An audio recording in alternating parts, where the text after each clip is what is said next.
Hello everyone and welcome back. We've got our map, we've got our drawing. Now it's time to make something actually move. This episode we are building the mass point class. This is the fundamental building block of the whole simulation. Every point in the cloth will be a mass point. We are going to implement the verlet integration, which is how the points figure out where they should be at each frame. We will add gravity, a force accumulator, inverse mass, a floor collision, and by the end of this episode you'll have a point that falls under gravity and stops at the bottom of the canvas. So let's see how a mass point actually looks like in code. The constructor takes a position, a gravity vector, and the mass. We store both pos and alt pos. It's a short for position and alt position. We store both. That's a key for verlet integration because instead of tracking velocity explicitly, we derive it from the difference between the current and the previous position. So we still have a velocity field, but it's calculated, not directly set in comparison to other simulations. Then we have a force accumulator. This is where we add up all forces that act on this point during a frame. After we have accumulated everything, we convert forces into acceleration. The mass handling is kind of interesting. Instead of storing mass directly, we store the invert mass, which is just 1 divided by the mass. This is because in all our physics calculation, we divide by mass, never multiply. So storing the inverse lets us multiply instead, which is cheaper performance-wise. And if mass is 0, we treat the point as pinned, so it can't move.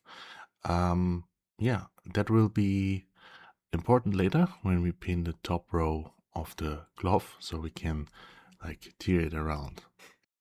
Okay, and now let's take a look at the update method. Every frame, if the point isn't pinned, we first apply gravity as a force. Notice we scale gravity by 1 divided by invert mass, which is just the actual mass, because force equals mass times acceleration, and gravity is the acceleration, so we need F equals m times g. And then we have apply acceleration. This converts the accumulated forces into actual acceleration. This is just Newton's second law rearranged. A equals to F divided by m, which is A equals to F times invert mass. And then we can integrate, meaning we use the acceleration to figure out the new position. The floor collision at the bottom is simple. If the point goes below the canvas height, snap it back to the edge and adjust alt position so the velocity gets reflected, right? That stops the point from falling through the floor. And then we have the integrate verlet method. This is standard verlet integration. The beauty of verlet is that velocity is simplified. Instead of storing velocity and updating positions with position plus equals velocity times delta time, for example, we derive the motion from the difference between the current and the previous position. This makes the system more stable, especially when constraints start pulling points around, which is exactly we will need for the glove. We calculate velocity for reference, and this would be sub this position and this alt position. So we just take the minus of those positions, and we don't need that for the integration, but it's a good side note. Then we save the current position as the old one, compute the new position, and reset acceleration and forces for the next frame. Then we have the two methods, add force and draw. Add force is just a simple method to apply some force at a particle or at a mass point. And then the draw method just uses our draw utils to render the point as a small filled circle. And then let's head to simulation.js because we need to update some things there. Simulation now manages a list of mass points.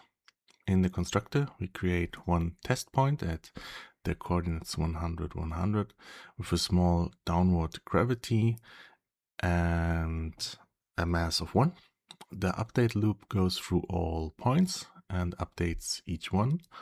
Note, we are passing a fixed time step of 0.25 here. We will improve that later, but for now it gives a nice visible fall speed. The draw loop renders then all the points, which we only have 1. And that's for the simulation class. And last but not least, 2 main changes we still have to do at the main HTML file. First, we have to load the mass.js file. And then second, we add a clear function and call it every frame before drawing. Before this, we never cleared the canvas between frames. The red rectangle was static, so it didn't matter. But now we have a point that moves every frame. So if we don't clear the canvas, we will see a trail of every position the point has ever been in. Clearing it with a white rectangle wipes the slate clean each frame. And that's it. Okay, as a small recap, we build a mass point class with verlet integration. It has a position, a alt position, acceleration, gravity, and the force accumulator. It can be pinned with a mass of 0 or free moving. We added floor collision so points don't fall through the bottom, and simulation now manages a list of points, updating and drawing them each frame. You can, of course, always, if you want, add more points and just let them jump around. One falling doesn't look like much, but this is the atom of our entire glove simulation. Every single point in the glove will be one of those, and this is going to be really, really cool. What's coming next? In the next episode, we're adding constraints, connections between mass points that try to keep a fixed distance. We will create 3 points, connect them into a triangle, and you'll be able to grab them with the mouse and drag them around. That's when the simulation starts feeling a bit more interactive. That's all for this episode.